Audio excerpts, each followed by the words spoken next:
I had a beautiful hair when I was young. Maybe around 20 something, I realized that I start to lose my hair. I went to see doctors.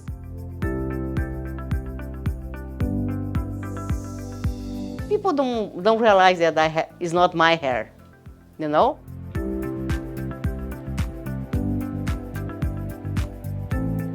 Even when I go to my work, people don't realize that this is not my hair. When you have this kind of hair, it's different than wig.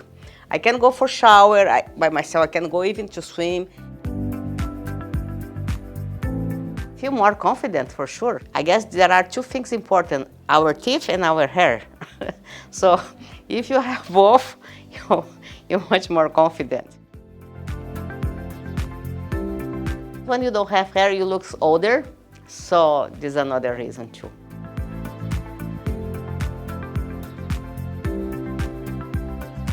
Give a try because it's very nice and you're gonna feel much, much better.